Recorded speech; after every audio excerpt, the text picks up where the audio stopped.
Сайн байцгаана уу хүнд үзэгчдээ. Өнөөдөр бид де факто нэвтрүүлгийн зочноор физикийн ухааны доктор, эдийн засаг хөгжлийн яамны харьяа шинжлэх ухааны паркийн гүйцэтгэх захирал Норвегийн тэгш баяртай ярилцж байна. Норвегийн тэгш баяр шинжлэх ухааны паркийн захиргааны гүйцэтгэх захирал 1995 онд Увс аймгийн Өмнө Говь сумын ерөнхий боловсролын сургууль, 1999 онд Монгол Улсын их сургуулийн физикийн бакалавр, 2007 онд Монгол Улсын их сургуулийн физикийн ухааны магистр, 2020 онд Монгол Улсын их сургуульд физикийн ухааны доктор, 2022 онд Хүмүүнлэгийн ухааны их сургуулийн харьяа бэлэгдээд сургуулийг эрх зүйн бакалавр зэрэгтэй тус төгссөн. Шинжлэх ухаан академийн физик технологийн хүрээлэнд эрдэм шинжилгээний ажилтан, геологийн төв лаборатори төрийн өмчит үйлдвэрийн газрын захирал, цөмийн энергийн газрын дарга бөгөөд цөмийн болон цацрагын хяналтын улсын ерөнхий байцаагч, олон улсын атомын энергийн агентлагийн Монгол улс дахь бүрэн эрэхэд төлөөлөгч, Мон атом төрийн өмчит хувьцаат компанид хэлтсийн дарга, стратеги хөгжлийн газрын дарга, дэд захирлаар тус ажиллаж байсан. Докторийн зэргийн ажлын судалгааны чиглэл Монгол орны унтны усан дахь ураны судалгаа. Монголын үндэсний худалдаа аж үйлдвэрийн танхимын дэргэдэх Монголын олон улсын арбитрч, усны судалгаа үнэлгээний хүрээлэнд төлөөлөн удирдах зөвлөлийн гишүүн. King Tower Apartment богдуул цэцэрлэг түрээлэн төлдөх үзмжид харуулцтай. Дэлхийн шилдэг брэндүүдээр тоногдсон төгс хийцлэлтэй. Бүх төрлийн хэрэгцээг хангах хотхон доторх үйлчлэгийг зогслоосон King Tower Apartment. 6 дугаар ээлжийн орон сууцанда та бүхнийг урьж байна.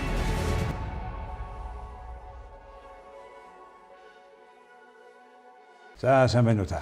Сайн байна уу? За бид хоёр ч одоо их ойртоо үзэгдээгүй хүйтэн өдрүүд үргэлжилж байгаа ийм ярьж байна. Энэ цахилгааны хангамжийн тухай, эрчим хүчний хангамжийн тухай бид маш олон жил ярьсан юм болохгүй гэж дарга нар болгон амласан.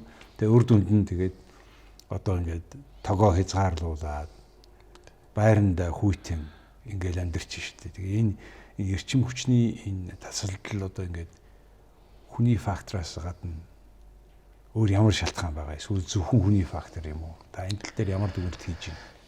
Аливаа улсын эрчим хүчний бодлого гэж байх ёстой. Тэгээ бодлогын алдаа, байгаа бодлогыг хэрэгжүүлж чаддгүй алдаа. Дээрээс нь авилга хэл ахуулын нөлөө гэх мэт олон хүчин зүйлээс болж байгаа. За та бодлогын алдаа гэж. За энэ тухай яаж байгаа? Ер нь бол энэ эрчим хүчний бодлого бол нэгдүгээр тул ерөөс эрчим хүчний тусаар тогтнол гэдэг бол үндсээ аюулгүй байдал тусаар тогтнолын асуудал байдаг. Манайх бол одоо өнөөдөртөө бол хоёр хөршөөс эрчим хүчний хувьд хараат байна. Энэ бол эдийн засгийн тусгаар тогтнол, үндсээ аюулгүй байдлын асуудалд мөн үйлдвэрлэлийг хөгжүүлэх энэ асуудал сөрөг нөлөөтэй юм зүйл. Тий, энэ тухай их ярьж байгаа. Гэхдээ хүмүүс Оросоос 100% хамааралтай гэж яриад идэв. Ерөнхийдөө энэ хоёр улсаас авж байгаа эрчим хүчний шин ингээд хоёр талаас нь адилхан авд юм уу? Ямар төвшөнд байгаа? Ер нь бол ихэнх хүмүүс бол Оросоос одоо импортлоо гэж боддог боловч нийт одоо хэрэгжилж байгаа эрчим хүчнийг 25 орчим хувийг нь бид нар гаднаас импортлж байгаа. Эндээс энэ 25%-ийг 100% гэж бодвол гаднаас импортлж байгаа нийт эрчим хүчний 30 орчим хувь нь Орос улбаны улсаас, за 70 орчим хувь нь Хятад ард улсаас бид нар импортлж байгаа. Яагаад Хятад ийм их вүлээ? Яг гэвэл одоо говийн бүсийн одоо уул уурхаан томоохон төслүүдийн эрчим хүчний тасралтгүй ажиллагааг хангах асуудал бол говьд бол Монгол улс энэ бодлогыг хэрэгжүүлж чадаагүй. Тийм учраас Хятадаас авч байгаа. Жилд Монгол улс бол 700 орчим тэрбум төгрөгийн одоо цахилгааны импортыг хоёр хөршөөс авч ийн гэсэн үг.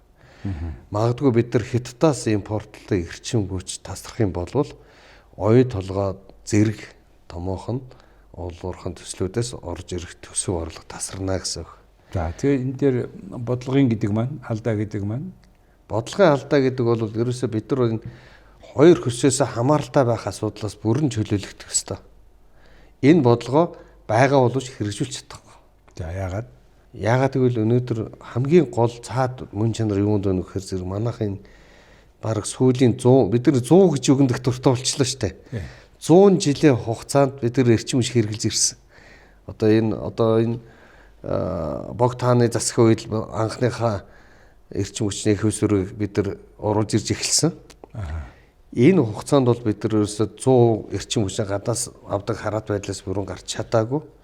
Чадахгүй байгаад бүр цаад шалтгаан юунд вэ гэхээр зэрэг манайхын үн тогтоодог систем бодлого одоо эрчим хүчний одоо ингээд зохицол хороо гэж газар байна. За. Хэрвээ би тэр хороонд байсан бол надад ирэх мэдэлд байсан бол энэ үнийг чөлөөлөх ёстой. За. Өнөөдөр ингээд талахаар зөөрлөө л дээ 100 төгрөгнөөр талах үйлдвэрлэчээд 70-аар зараад байгаа байхгүй. 100 төгрөгөөр дулаан үйлдвэрлэчээд 60-аар зараад байгаа байхгүй Монгол. Нөгөө талаас хүмүүсийн хэрэглээ худалдан авах чадвартай холбож ийн л гэж яриад байгаа шүү дээ. Хүмүүсийг бодож байгаа гэж байгаа боловч ихэнх тохиолдолд бол манайхан энэ улс төрөөл бодож байгаа байхгүй. Зөв нь бол эрчим хүчний тусгаар тогтлын асуудлыг улс төрөөс үл хамаарна. Аль нам том байхаас үл хамаарна. Энэ асуудал дээр бол одоо үндэсний нэгдлийн асуудлыг илэрхийлдэг гэж гадны судлаачид хэлдэг. Үндэсний нэгдэл гэдэг бол үндэсний тусгаар тогтол аюулгүй байдал, эдийн засгийн аюулгүй байдлыг хангах гол зүйл бол эрчим хүчний аюулгүй байдал байгаа байхгүй. Ус агаар мэт хэрэгтэй зүйл бол эрчим хүч болчихсон. Эрчим хүчгүй бол бид нар уцаар ирж чадахгүй, эрчим хүчгүй бол бүхнийг хийж чадахгүй хийж чадахгүй. Тэгэхээр энэ эрчим хүчний энэ үнэ бид нар ингээд чөлөөлж чадахгүй байгаагаас болоод энэ эрчим хүчний чинь энэ салбарт хөрөнгө оруулалт хийдэг хөрөнгө оруулагчд орж ирэхгүй байна. За чөлөөжтэй гэж бодъё. Тэгвэл ямар өөрчлөлт болох юм? Тэгэх юм бол одоо 100 төгрөгөөр одоо үйлдвэрлэдэг эрчим хүчээ 120-оор юм уу 150 төгрөгөөр ингээд зардаг юм боломж нээгдэнэ гэсэн үг. Ингээд ирэхэд зэрэг хөрөнгө оруулагчдын сонирхол бий болно. За. Ийм сонирхлыг өдөөөхгүйгээр ерөөсөө одоо өнгөрсөн 100 жилийн сүүлийн 30 жил гэж хүмүүс яриад байгаа. 30 жил гэрэлтэй зүйл болно бий. Гэхдээ сүүлийн 100 жил бид нар өөрсийн өөрийнхөө өртгөөс бага өртгөөр эрчим хүч зардаг юм бодлого тасралтгүй үргэлжилж байгаа. Ани чи бусад орнууд дандаа дэгдийн байлээ гэж бүх хүмүүс хэлээд байгаа шүү дээ. Ер нь юм эрчим хүчний аюулгүй байдал, эрчим хүчний тусгаар тогтол гэдэг хоёр тустай ойлголт байна. Эрчим хүчний тусгаар тогтол гэдэг бол бусад хэн нэгнээс хамааралгүй эрчим хүчний асуудлыг шийдэх. Аюулгүй байдал бол тасралтгүй ажиллагаа хангах. Бид нар бол энэ асуудлыг шийдэж чадахгүй байгаа учраас Монгол улсад томоохон үйлдвэрлэлд хөгжихгүй, гадна дотоод томоохон корпорациуд бидэртэй хамтарч ажиллахгүй. Хизээ хамаагүй туган тасарчдаг тийм. За үн чөлөөтэй хөхтэй зэрэг таны хэлж байгаа гол зүйл бол гадаадын хөрөнгө оруулалт, дотоодын хөрөнгө оруулалт энэ салбар руу орно гэж орно. За ингээд ороод ирлээ гэмэгт энэ заавал үн өснө гэсэн үг биш үү мөн үү? Үн өснө гэж ойлгохоос илүү үн зохистой байх ёстой зах зээлийнхээ үнэ олно гэсэн үг. Өөрөөр хэлбэл энэ тухайн зарж байгаа бүтээгдэхүүн өөрийнхөө өртөгтөр нэмэх нь ашгаа нэмээд зохистой зах зээлийн үн тогтох ёстой. Маш олон одоо хөрөнгө оруулалт орж ирээд энэ эрчим хүчний их усүрүүдийг тийм үү? Олон их усүрд эрчим хүчний системийг хөгжүүлэх ёстой. Нараар, салхиар, ус төрөгчөөр, нүүрсээр, цөмөр гээд маш олон их усүрд эрчим хүчний одоо их усүрүүд орж ирээд эдгээрүүдийн хоорондоо үнээр өрсөлдөд зах зээл дээр тодорхой үн тогтох хэрэгтэй байхгүй. Тэгэхээр үн өсөн гэхээс илүү зохистой үн бий болох хэрэгтэй. Бид нар өнөөдөр ингээд хямд үнээр тий 100 төгрөгөөр үйлдвэрлэдэг одоо цахилгааныг 80-аар аваад байна гэдэг бол ирээдүгээс хулгай хийж гин гэсэн үг. Өөрөөр хэлбэл тэр нэг дутуу тийм үү бага үнээр зараад байгаа бол тэр үнийг хаа нэгэн газараас нөгч авнаа да. Тэгэхээр энэ механизм чи юм ба штэ. Улс төрч хүн гэдэг бол сонгуулийн цагаар л амьдрна. Тий. Бидний сонирхол бол 100 жилээр байгаа. Тий. Энэ хоёрын хоорондох зөрчил дүүнээс болж гин үү? Энэ хүмүүс юм харахгүй байна уу? Энийг та яаж харж байна? Яг юм. Монголчууд ярьдээ шүү дээ. Гадаад бодлого дээр улс төрчихгүй шүү. Нэг цонхны бодлоготой гэдэг шиг эрчим хүчин дээр улс төрчихгүй нэг бодлоготой болох цаг нэг болсон. Хоёр дахь ерөөсөө сонгуулийг бодож биш. Энэ улс орны энэ эдийн засгийн аюулгүй байдал тусгай тогтнол энэ зүйлийг бодож энэ улс төрийн одоо энэ эрчим хүч асуудал хандах цаг болсон гэж одоо би бол мэрэгжлийн үнүүд бол хэлж байгаа. За тэгэхээр за үйлдвэрлэл дээр олон их усүрийг бий болгодог гэж чинь янз бүрийн төрлөөсөө гадна нарны салхинуудаас гадна цус болгон дээр олон компаниуд орж ирэхээр өрсөлдөх боломжтой гарч ирнэ гэсэн үг. За тэгмэгч за ингээд үйлдвэрлэл гэдэг сүлжээ руугаа нийлүүлээ тийм ээ. Тэгвэл энэ чинь дамжуулах гэж нэг ажиллагаа байна. Дараа нь түгээх гэж нэг ажиллагаа байна. Тэгээ энийг ингээд энэ хоёрыг тэр дамжуулах түгээх хоёрыг яаж зах зээлд оруулах механизм. Өнөөдөр ийм байдлаар бол жишээлбэл энэ дамжуулах түгээгтэй холбоотой асуудлыг бас ховчлоогүй нийтээр ховчлоог бол дархан орчимд нэг тодорхой жижиг хэсэг нь ховчилсан байгаа юм билээ. За тэр бол одоо их маш эрүүл ажиллаж байгаа юм билээ. За тийм учраас бол бид нар бол яг хөөхөр зэрэг эхлээд энэ их усруудын асуудлыг шийдчихээр нэг их уср байгаа учраас тэрийг дамжуулах одоо түгээх энэ ажил нь бол энийг дагаад одоо хөгжөө явах хэрэгтэй. Тэгэхээр энэ одоо дамжуулах түгээх асуудлаа ч гэсэн тусдан бие даалгаж ингэж одоо эдийн засгийн зөв механизмыг бий болохгүй бол болохгүй. Жишээлбэл одоо Америкийн нэгдсэн улсад тухайн компани, тухайн өрх гэр бүр би эрчим хүчээ хаанаас авах вэ гэдгийг сонгоод байгаа байхгүй. Тэгээд тэр сонголт нь нөгөө янз бүрийн үн байгаа юм. Нөгөө компаниуч үн зардал нь өөр шүү. Тэгмээс нөгөө гэрээгээ хийхдээ би яг ийм тохиолдолд энэний үн буурах юм бол ингэж авдаг байхаар надад нийлүүлж өгөөч гээд ингэж зогсуулаад байх шиг байна. Ер нь бол тийм манай Монгол бол ганцхан сонголт өгч байгаа. Тэр нь бол төрийн тогтоосон үнээр авах сонголтыг л өгч байгаа. Эрчим хүчнээ одоо магадгүй чөлөө төсөх юм байгуулах ёстой. Эрчим хүчний чөлөө төс гэж юу хэлэх вэ гэхээр зэрэг эрчим хүчийг хэрвээ импортлж байгаа бол танай компаниг чөлөө төсийн гишүүн гэж үзье гэж. Импортлж байгаа. Экспортлж байгаа бол. За. Гэтэл бид нар нэг тэгш баяр ч юм уу дан ганц де факто жаргал сайхангоо очоод хятад Оросыг гоогаад танаа экспортлээ гээд энэ бол хөлөө зөвшөөрөхдөггүй. Харин бид нар та нар ямар үнээр зархаа өөрөө мэдээ. Үнийг чинь чөлөөлөд өгье. Харин таныг одоо магадгүй энэ гайлын татвараас нөөтийн татвараас чөлөөлөе гэх юм бол 100 сая доллараар босох ёстой эрчим хүчний их усүр нэг 80-аар босоод ирэхэд өрсөлдөх шалгууртай үнээр босно. Тэгээд тийм их хэмжээний мөнгө хийчихсэн Америкийн, Английн, Хятадын өөрхөн компани манад орж ирээд нөөцн станцаа барьчаад тэднэр лөө Хятадын зах зээлд одоо лобби хийх ажлыг тэдэр даатахад урт хугацаанд тогтвортой байдлыг бий болгож өгөх юм бол бид нар гадагшаа экспортлж байгаа юм чинь Монгол руу нийлүүлбэл Монголын хэрэгцээ жижигшүүд харьцуулах. Тийм. Тэгэхээр том хүчин чадлын их усүрийг бариад тэрийг Монгол руу ч нийлүүлээд гадагшаага нийлүүлсэн үнээсээ чөлөөлөгдөх юм бол нөгөө компаниуд энэ тэнтгүү янз бүрийн төрлөөр хөрөнгө оруулалт хийнэ гэж ярьж штэ. Өөрөөр далаа шиг одоо тийм хэмжээтэй цахилгаан эрчим хүч үйлдвэрлээд экспортлж байгаа бол тусал шиг одоо цахилгааных нь их өсвөрөн Монголын асуудлыг бүрэн хангах боломжтой. Дээрээс орчин үед бол энэ цахилгаан зөвхөн хувь хүмүүс хэрэглээд байгаа юм биш. Дата төвд. Тийм ээ? Маш олон одоо хэрэглэгчдийн бий болчихсон. Айлгой дата төв, биткойн гэдэг энэ томоохон зүйлүүд эрчим хүч хэрэглэдэг болсон. Тэд зөрүүлсэн эрчим хүчний одоо зах зээлийг бий болгож өгөх хэрэгтэй. Тийм учраас хоёул энэ их усүрүүдийг зарчмын хоёулаа ярьлаа. Тасралтгүй, тогтвортой эрчим хүчний нийлүүлэлт байх нь бол амин чухал бөгөөд энэ бол үндэсний тусгай тогтнолын асуудал гэж байна. Эдийн засгийн тусгаар тогтнолын асуудал. За тэгээд энийг хийх арга замын тухай ярьлаа тийм. Үнийг чөлөөлөөд тэгэх юм бол бид гадаадын дотоодын хөрөнгө оруулагч нарыг татаад тэр үн чөлөөлнө гэдэг бол үн заавал өснө гэсэн үг биш байна. Тийм. Тодорхой хугацаанд эхний ээлжин тийм байж магадгүй. За дараа нь хоёул их усүрийн тухай ярив. За сая энэ эдийн засгийн дэлхийн эдийн засгийн форум болж байна шүү дээ тийм. Elon Musk үхэлж байна тийм. Тэгж юм л дээ. Нарны эрчим хүчийг жишээлбэл ашиглаж чадах юм бол хүн төрлөختөн гэж ярьж байгаа тийм. Энийг хамгийн идэвхтэй ашигтай өгөөжтэй ашиглаж чадж байгаа бас жишээлбэл Хятад байна гэж ярьж байгаа тийм. Тэгэхээр нарны эрчим хүч нөгөө нар нь буурахаар яах вэ гэдэг зөв тэгвэл дараагийнх нь энэ нарны эрчим хүч батарей хоёр бол одоо шийдвэр юм а гэж ярьж илээ. Саяхан тийм өнгөрсөн энэ 7 хоногт байна. Энэтэй холбоотойгоор тийм манайд байгаа боломжтой их усүрнүүд нар байна.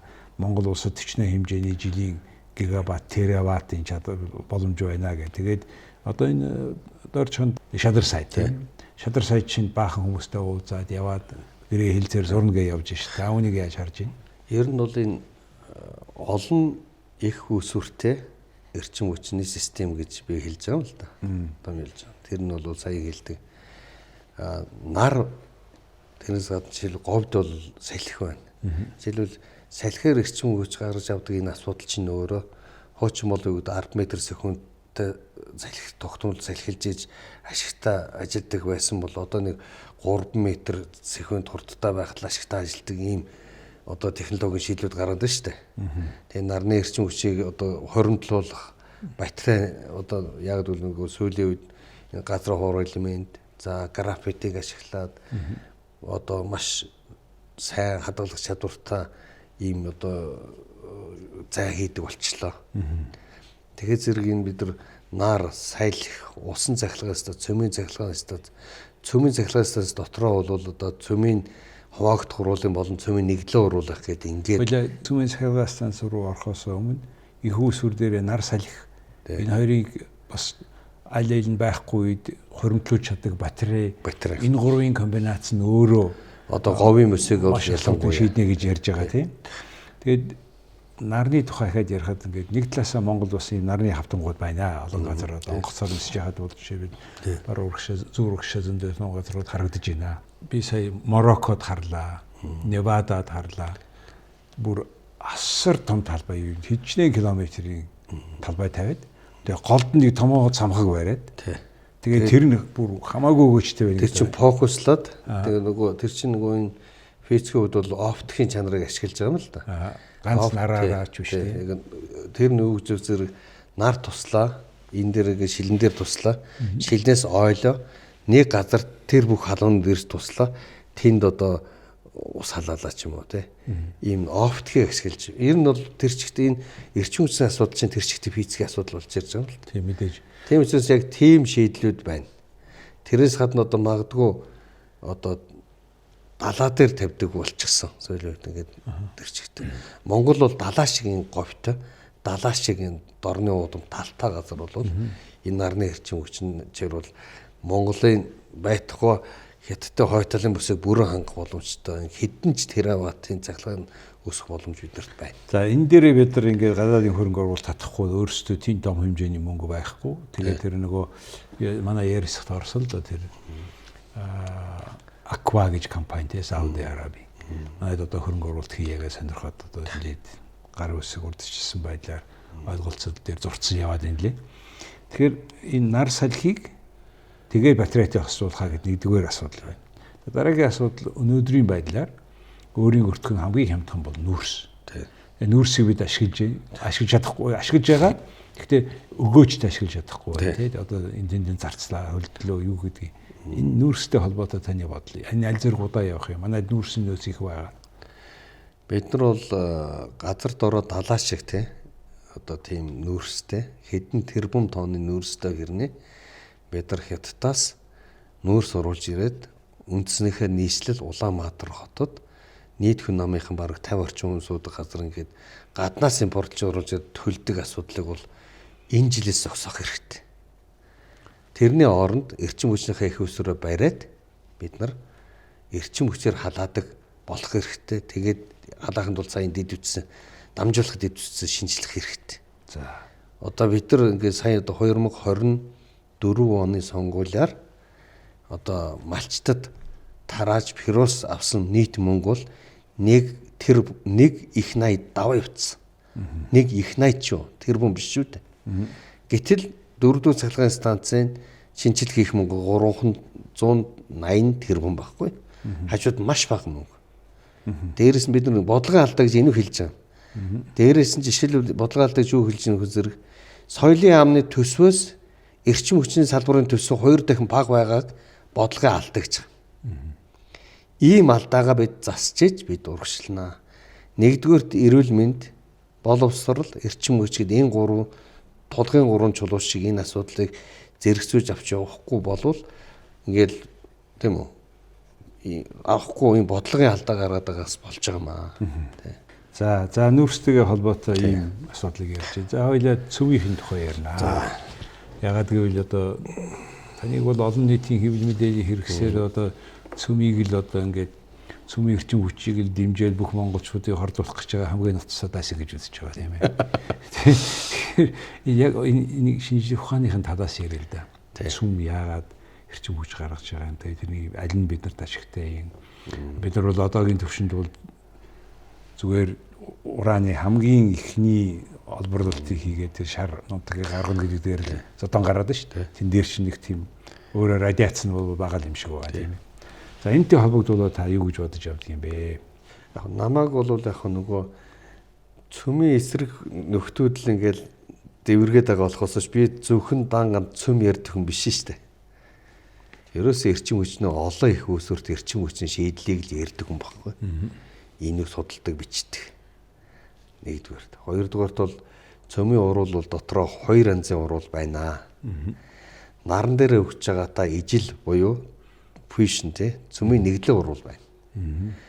Энэгээр бол сүүлийн үед одоо судалгаа шинжилгээнүүд хийгдээд жишээлбэл хятадд бол одоо ингээд нар одоо хиймэл нар гэж зүйлийг ажилууллаад туршаад за ойрын одоо магадгүй 50 жилд бол бид наран дээр гарч байгаатай ижил тим эрчим хүчийг гаргах боломж байна. Гэт энэ бол хил хязгааргүй эрчим хүч гаргах боломжийн судалгаа бол явагдаж байна. Нөгөө нэг цөмийн эрчим хүчний асуудал нь бол ураны цөмийн хуваагдлаар эрчим хүч гаргах энэ атомын цахилгаан станцын асуудал. Энэ бол дэлхийн нийт эрчим хүчний одоо үйлдвэрлэлийн 11 орчим хувийг нь цөмийн эрчим хүчээр хангаж байгаа. Ураны. Тэ ураны эрчим хүчээр. Дээрээс нь бол бид нар одоо Улаанбаатарын гудамжинд гараа харах хэрэгтэй. Бид нар Улаанбаатар биш Утаанбаатар болчихсон. Харин цөмийн эрчим хүч болвол утаа гаргадаггүй ийм шийдэлтэй учраас утааны явлаас ураны цөмийн хуваагдлын урвал биднийг аварнаа. Аимшигт утаанаас ногоон эрчим хүч гэж тийм ангилд оруулсан байна шүү дээ. Өөр килгийн ингээд цэвэр эрчим хүч гэдэг л орчихлоо шүү дээ. Тийм учраас бол энэ цөмийн эрчим хүчийг эсэргүүцэн ер нь энэ үндсэн хэмжээнд Монгол улс өөрийн гэсэн эрчим хүчний тусгаар тогтол аюулгүй байдал хангах энэ төслийг эсрүүцэж байгаа хүнийг бол үг дугш хоронд хийх хэрэгтэй юм. Шууд. Энэ бол инээдэн бол биш. Яг гэвэл энэ үндэсний тусгаар тогтол аюулгүй байдлын эсрэг ажиллаж байгаа хүмүүс байхгүй. Яг тэр хүмүүс зарим нь үнэхээр үнэмшиг, зарим ихэнх нь олон хүмүүс ойлгохгүй байж яваад. Ойлгохгүй байвал эдгээр гэгэрүүлэх хэрэгтэй. Ойлгоод эсрүүцээд байвал энэ хүмүүс хуулийн хариуцлага хүлээх хэрэгтэй. За хуулийн гэгэрүүлэх ажил шар нутаг гаргах процесс явагдлаа. Уранаатай гар үсэг зурчлаа. Одоо үйлдвэрлэл эхлэх гэж байна. Гэтэл энэ чинь одоо тэр газрын доорх усыг чинь хамаагүй юм чинь ингээ хордуулаад монголчууд ер нь ингээд хордоод бүгдээрээ өгөх юм байна. Энэ эсрэг байна гэд хүмүүс ч ойлгоогүй хүмүүс нь бүр заримдаа уурлаад нөгөө нэг гадаадын захирлыг зодсон шүү дээ. Энэ шашин болтсон байл шүү дээ чинь. Яагаад гэж байна? Мэдэхгүй тэрийг та нэг энэ эсрэг шорон моронд хийн гэхээс өмнө тэр хүмүүс тайлбарж өгөх хэрэгтэй биш. Яг нь ер нь маш их тайлбарладаг л да. Тэгээд зарим нь бол мэдсээр байж эсрүүцдэг юм байна лээ. Өөрөлдөл одоо захиалгаар мөнгө төгрөг авч эсрүүцдэг хүмүүс байгаа юм байна л. За. Саяхан одоо хүмүүс хэлж илээ ш бид нар юм эсрүүцээ явж байхад одоо тэр Отгонбаатар гэж хүний данс хүн Тэмээжин гэж хүний данснаас тэр та нарын тэмцэлд оролцсон гэд мөнгө шилжүүлээд исэн гэдэг гэж байгаа ш. Тэрнийг одоо хууль хяналтын байгууллагууд энийг одоо шалгах хэрэгтэй ш. Гэвч энэ бол нэг л жишээ ш. Тийм үү? Маш олон ийм жишээнүүд байна. Яг огт мэдэхгүй эсрүүцээд байгаа бол тэр хүмүүсийг гэгэрүүлэх ялангуяа 10 жилийн дунд сургуульд атом цөмийн физикийг маш сайн заадаг болох хэрэгтэй. Франц заадаг хэрэгтэй. Тийм Франц заадаг. Гэтэл эн чинь нөгөө тэхэхгүй байна. Хоёрдугаар нөгөө ахлаганд нь ороод сонгон суралцахаар гарч физик судлахгүй байгаад байгаа хүмүүс, хим судлахгүй байгаад байгаа хүмүүс чинь гарч ирж физик химийн шинжилгээр нотлогдсон юмсыг эсрүүцээд их сонирн билээ. Өөрт нь таалагдахгүй юм худлаа гэж боддог. Өөр хүн одоо магадгүй те өөрөө буруу гэж ботсон зүйлийг нь хэлэхээр худлаа гэдэг. Гэтэл тэр хүн буруу гэж ботох шинжилгээний зөв гэж нотлох хоёр чи тэнгэр газар шиг ялгаатай шүү дээ. Тэгэхээр энэ шинжилгээний судалгааны арга зүй хүүхдүүдийг энэ юм шинжилгээгээр хандах энэ чадварыг дэвшүүлэхгүй болвол энэ улс орон чиг хөгжлийг уруу татаад байна л дээ.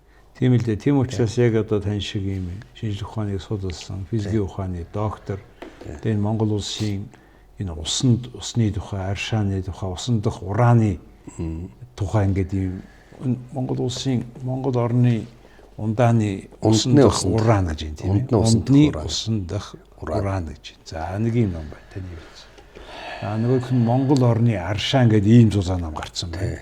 Чойж сүрэн жавзан Норов тэгш баяр гэдэг. Энэ номын болохоор цоо хүүгай, болормаа тэгш баяр гэсэн юм хамтын бүтээлүүд байна. За тэгээд нэгэн тань Монгол орны ундны усан дах ураны тухай юм тусгай судалгаа шинжлэх ухааны академийнхан байна шүү дээ. Хийгээд ингээ гаргацсны хувьд тэр одоо тэр дорн говьд явагдаж байгаа одоо олборлох үйлдвэрлэлийг хэлж байна. Энэ нь газрын гүний усанд одоо ямар нөлөө үзүүлэх юм. Тэг үнэхээр энэ хүмүүсийн яриад байгаагаар одоо ингээ олон хүнийг ингээ монголчуудын бүгдээр ингээ талгаа дараалал алчих гэж байгаа юм уу? Энэ тухай ярьж өгч. Нэгдүгээрт бол тийм үү энэ газар дуруу уусган ажиллах аргаар Монгол анх удаа дангаараа хийж турчих гэдэг юм биш шүү дээ. Жишээлбэл дэлхийн 15 орчим орн газар дуруу уусган ажиллах аргаар нийт олборлож байгаа урааныхаа 56-аас 60 орчим хувийг газар дуруу уусган ажиллах аргаар олборлож байна. Канад байна. Манай хажуулагч Казахстан байна. Орос, Хятад байна. Энэ улсууд сүнжигсэн байхгүй шүү дээ. Харин олон улсын норм норматив стандартаа бариад ингээд олборлох тухай асуудал байгаа. Газар дор уусган ажиллах аргын гол зүйл бол энэ ураантай усны физик гидрохимийн асуудал байхгүй. Монгол улсад ер нь Монгол улсанд ундны усан дах уран, төгний физик гидрохимийн асуудлууд боломж нэглэлийн судалгааны энэ сэдвээр хамгаалсан анхны доктор бай. Надаас хойш энэ чиглэлээр хамгаалсан одоо төрөөгүй байна. Магистр, бакалавр хамгаалсан хүмүүс бол манай судалгааны нэг хэсэг бол хамгаалсан хүмүүс бол байгаа. Тэгэхээр бид нар бол энэ дээрэс нь энэ уран гэж зүйлийг чим та битэр ч юм уу авч ирээд ургуулчихсан тарьчихсан биш. Дэлхийн ертөнцид их дэлбэрэлт гэж юм болоод хэдэн тэрбум жилийн өмнө дэлхийн үүсгтийг бий болчихсон. Тэгээ тэр уран үнэхээр хортой уран гэдгийг бол би ойлгож байгаа, мэдж байгаа, тийм үү? Гэхдээ тэр хортой зүйлийг ингээд гаргахаар арай бага хортой орчин үлдэнэ үстэй.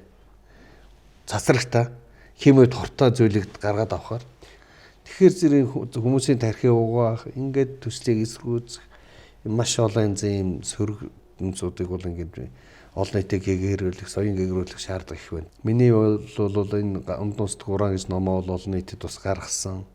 Сая бол одоо энэ 2026 онд бол физик хэмж тамтарсан ундны усан дах уран гэж энэ ном бол одоо энэ Монгол улсын төрийн шагналд нэр дэвссэн. Салбарын эрдэмтэд бол энэ зөвшөөрч байгаа. Дээрээс нь бол энэ одоо бид нар энэ ундны усны уран гэдэг асуудал бол энэ анх удаа бид нар 300 гаруй сум суурин тосхоноос 1000 гаруй дээж аваад анх удаа олон нийтэд энэ ийм урантай байна. 1000 гаруй дээжээс зарим дээжүүд нь улсын стандартаас олон улсын стандартаас илүү байна. Энэ худгийг хаяа. Өнгөрсөн хугацаанд энэ худгаас тэр худаг орчмоос ундаалж исэн хүмүүсийн эрүүл мэндийг хянья. Тийм үү? Гээд ийм ажлуудыг бол үндсэн аюулгүй байдлын зөвлөл, Монгол улсын засгийн газар, эрүүл мэндийн яам, тухайн орон нутагт нь бол бид нар ингээд бүх зөвлөмжийг гаргаад өгчихсөн. Казахстан өнөөдөр нөөцөөрөө дэлхийд 3-т ордог ч гэсэн өнөөдөр дэлхийн ураны үйлдвэрлэлийг яг хагасыг гаргаж байгаа юм байна тийм ээ. Тэгэхээр тэнд бол нэг ганц ураанаач биш 20-од компани өөрийн их том ураны компаниутай юм байлээ. Ураанаа зүгээр нэг юм байлээ. Ураанаа бол зөвхөн нэг л байна. Тэгээд тэр том орд газар тэгээд тэрний хойноос чи ингээд тасралтгүй судалгаа хийгээд тэгээд одоогийн байдлаар одоо ингээд уран юу лээ газрын доор хусанд нь уран ороод ингээ хордоод өгцсөн юм байна лээ. Нэгч байхгүй шүү. Хүн мал тийм статистик байхгүй шүү дээ. Тэгэхээр манай тэгтэл одоо ер нь 5 хөлтэй амтын тэр гараад байгаа гинт тийм үзэгдлүүд бий болоод байгааг энийг та яаж харж байна? Нэгдүгээрт бол одоо гатан дотор гар хөл болсон хүмүүс байна. Шууд хэлээ. Тэ. Энэ бол зүгээр ингээ зориутаар ингээд энэ томоохон төслийг эхлэхүүлэхээ эсрүүцэг үүж өгдөг. Энэ нөхдөдтэй бол хариуцлага тооцоолдог сая би одоо хатуу байр суртаа байгаа. Хоёрдугаарт бол энэ томоохон төслүүдийг чинь бол зөвхөн Монголын асуудал биш шүү дээ. Зөвхөн уран ухах тухай асуудал биш байхгүй. Энэ ураантай холбоотой асуудлаар дамжуулаад Монгол улс бол дипломат гадаад харилцаа, үндэсний аюулгүй тусгаар тогтнолоо, диплом дээрээ харилцааны шугамар хамгаална гэсэн энэ одоо энэ үзэл баримтлалын дагуу бид нар нэгдсэн байгууллагын аюулгүй зөвлөлийн байнгын 5 гишүүн орны нэг Францтай бид хамтарсан одоо гэрээ хийж ингэж явж байгаа нь бол зөвхөн уран ухаас гадна өөр асуудал байна. Дээрээс нь бол дэлхийд одоо энэ ураанууд дамжуулаад утаагүй эрчим хүч гаргаж авч байгаа тий. Дээрээс нь бол энэ ураны урт богино настай изотопод гэж байдаг. Энэ урт богино настай изотопуудыг ашиглаад эрүүл мэндийн салбарт маш олон одоо гайхамшигтай нээлтүүдийг олон салбарт. Жишээлбэл би цөмийн энерги агентлагийн дарга байхдаа 2 толгойд спект гамма сити гэж аппаратыг нэгдүгээр эмнэлэг суулгаж өгөөд Монгол улсын элэг бөөр эргэтэн шилжүүлэх одоо энэ салбарт томоохон агц дэвшлийг авч ирсэн. Хүний нэг нь би. Манай хамт олон. 2 өөр ертөнцийн зөвхөн ураны шар нутгийг гаргах нэг ажил байна. Энэ зүгээр хамгийн анхан шатны ажил. Дараа нь энэ бүхний чинь түнш болгож хувиргах гэдэг. Энэ бүтэн цикл маш өндөр орнуудад зөвхөн боломжтой. Дэлхийн хэдхэн орн хийдэг юм нэг тэр механизмын үедл энэ ураантай холбоотой хорт тэр радиоактивны бус бүхэн энд далд гардаг болохоос энэ дээр гардаггүй зүгээр нэг минерал шиг яваад байгаа юм уу? Ер нь бол уран эр хайх олборлохоос эхлээд тэр боловсруулах, түлш гаргах, цөмийн хаягдлах бүх төвшөнд л цацрагын аюулгүй байдлын асуудал яригдж байгаа. Тэр аюулгүй байдлыг бол физикч, химич, мэргэжлийн хүмүүс л стандартын дагуу одоо ажиллаж хүнийг цацрагын аюул өртөхгүй байх асуудал тогтоож хийндэг. Энэ цацраг гэдэг чинь нүдэн үзэгддэггүй, гар тарагддаггүй, өнөртдөггүй, амтлагддаггүй зүйлийг бол цацрагын детектор гэж юмар ингээд тогтоогоод ингэж ажилдаг учраас бол ерөөсө бүх шатн цацрагын эрсдэл бол байгаа. Монгол шиг орн бид нар заа ингээд дэлхий дээр ураны илүүлдэг 15 дахь ч юм уус болох гэж шүү дээ тийм. Ураны шар нутгийн илүүлэлт. Гэтэл нөгөө талаасаа эрчим хүчиндээ бид нар жишээ түрүү та бүхэн ярьсан энэ цэвэр эрчим хүчний их үүсвэр болох цэвийн станцыг Монголд барья. Түүний дотроо жижиг оврын станцыг барьна гэж манай ерөнхийлөгч Оросын холбооны улсын ерөнхийлөгчтэй яриад тохиролцоод үндсэндээ тэд нэр за барихаар болоод барья гэд ирээд судалгааныхаа ажил нэлээд эрчимтэй явагдаж явах шиг байгаа. Энэ дээр таны үзэл бодол. Бид нар тэгэх ёстой юу үгүй юу? Оросын холбооны улс, Франц хоёр улс хамтраад одоо хар хоромд жижиг уран атом станц барих энэ ажил бол нэлээд эрчимтэй явж байгаа. Атомын цахилгаан станц бариад өгчвөл Орос, Франц хоёр нийлээ барьж бол бүр сайн л үст. Тэгэхээр би бол дэмжиж байгаа. Энэ жижиг уран атомын цахилгаан станцыг бол атомын станцыг бол нэг ерөнхийдөө 3 ангилж байгаа юм л та. 300 хүртэл мегаватт энэ атомын станцыг бол бичил бол жижиг. 300-аас 700 бол дунд уурын, 700-аас дээшээ бол том уран атомын цахилгаан станц гэж ангилж байгаа. Ийм бичил жижиг атомын станцуудын прожектууд бол хаасаагүй явж байгаа. Яг судалгааны шатнаас коммерч шат руу, худалдааны шат руу явж байгаа. Энэ Орос улбаны улсын Монгол улсад Францтай хамтран хийж байгаа атомын станц бол одоогийн цөмийн шумбагч хөлөг дээр байгаа станц шүү дээ. Тэр хувилбарыг Монгол тавья гэсэн саналыг тавьсан. Би бол яг тэр төслийг нь уншиж зөвлөгөө өгсөн. Хятад улс маш эрчимтэйгээр цөмийн эрчим хүч рүү шилжиж байна гэж яриад байгаа. Хичнээн станц барьж байгаа. Тэрийг та яаж харж байна? Ер нь бол дэлхийд дээр 400 гаруй атом цахилгаан станц одоо байна. За. Баригдаж байгаа станцууд байна. Ихэнх нь Хятадд баригдаж байгаа. Тий. Ялангуяа далайн эрг орчмоор баригдаж байгаа. Тэгэхээр бол Хятад энэ өндөр хөгжилтэй орныг яаж тодорхойлд юм бэ гэхээр зэрэг газрын хуур элементийг ашиглаж байна уу? Үйлдвэрлэл хийж байна уу? Уран ашиглаж цахилгаан гаргаж байна уу? Уран ашиглаж тэрэндээ одоо жижиг их том баг оврын урт богино настай изотоптуудыг гаргаж өндөр технологийн бүтээгдэхүүн үйлдвэрлэж зарж ийн гэдгээр л тодорхойлдог. Хамгийн сүүлийн асуулт газрын ховор элементийг олборлох, боловсруулах явц за манайд бол боловсруулахгүй байх, олборлоод ялгах энэ явцад үнэхээр тийм радиоактивны юм уу, тийм радиоактивтэй тийм үйлдэл болд юм уу? Яг ер нь бол энэ уран газрын ховор элемент үүсхийн одоо анхны термодинамик нөхцөл гэж хэлдэг л да физиктэр бол энэ альва энэ бодис үүсэхдээ бол нөгөө энэ температур дарал температурын тодорхой ингээд ийм нөхцөлд тий фазын шилжилттэй орчимд үүсдэг байхгүй да. Тэр утгаараа бол төстэй орчим дүүснэ. Гэхдээ 17 ширхэг газрын ховор элемент байдаг гэх. Энэ газрын ховор элементээс бол промети гэж элемент цасраг идэвхтэй боловч энэ промети гэж элементийг зөвхөн цөмийн реакторт гаргаж авдаг. Байгаль дээр дангаараа байдаггүй гэсэн үг. Тэгэхээр цасраг идэвхтэй газрын ховор элемент бол байхгүй. Гэхдээ хорвоо дэлхийн хаа сайгүй л цасрагийн фонд байждаг. Нарны цасрагийн фон байж байдаг. Дэлхийн газрын арадан гарч ил байдаг тийм. Юу газрын ховор элемент бол онцгой доо биш юм байна. Биш. Хүмүүс нэр нь газрын ховор болохоос биш элбэг элемент шүү дээ. Тэгээ бас мэдээлэл болоо хэлэхэд дэлхийн газрын ховор элементүүд энэ элементүүд ингээд 10 хэд элемент чинь одоогийн энэ юу AI болон энэ цахилгаан батарейтай ажилладаг машинууд энэ бүхэнд түүхийд болоод байна шүү дээ. Дэлхийн энэ бүх хэрэгцээний 90% хятадаас тэрний ихэнх нь өвөр Монголоос юм байл шүү дээ. Манай урд хэлээс. Өөр уул энэ Баяогийн одоо газрын ховор элемент бол дэлхийн одоо газрын ховор элементийн одоо гол одоо нийлүүлэгч болж байгаа.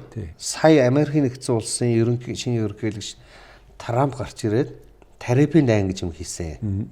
Хийж байгаа. Үргэлжилж байгаа тийм. Тэр тарифын дайны одоо хилцээр гол зэвсгэн газрын ховор болчлоо. Тэр нь юу хэлж ийн вэхээр зэрэг Хятад ард улс газрын ховор өгөх болчихоор Америкууд хилцээрт орж ирж байгаа байхгүй юу? Мөн түүнчлэн газрын ховор болныг ашиглаж энэ өндөр технологи чип хийж байгаа. Тайваны тусгаар тогтнолын асуудал бол газрын ховор элементийн хүчээр хилцээний гол хэсэг болж байна.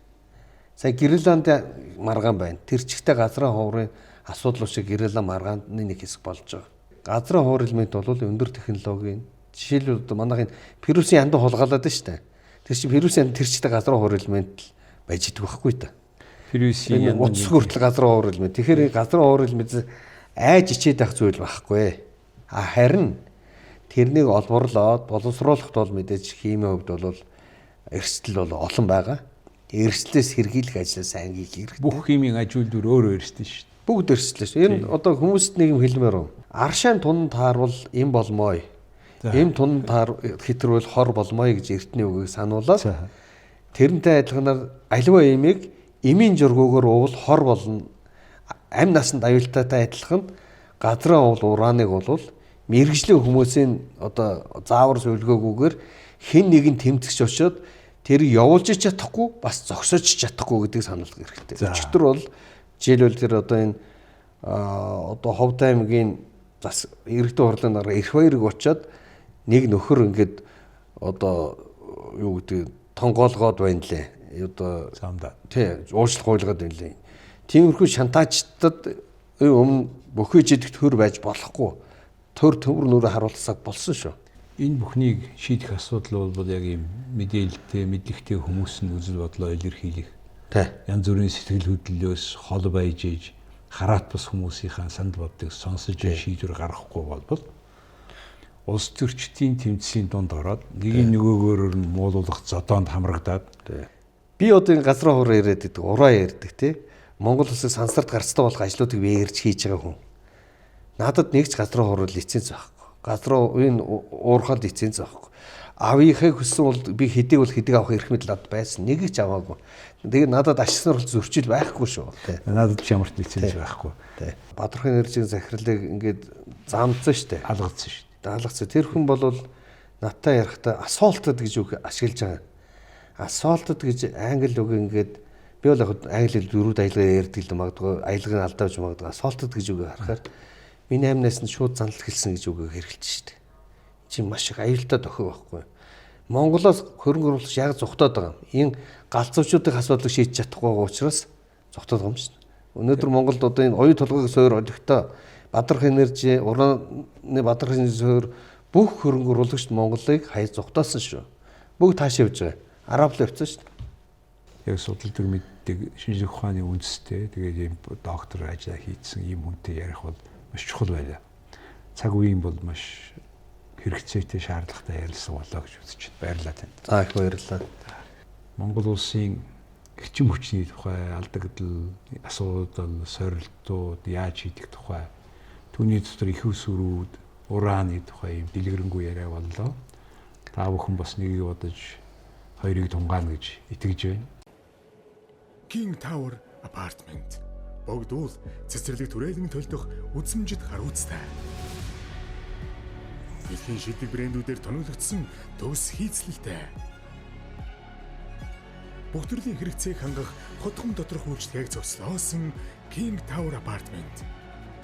6 дугаар ээлжийн орон сууцндаа та бүхнийг урьж байна.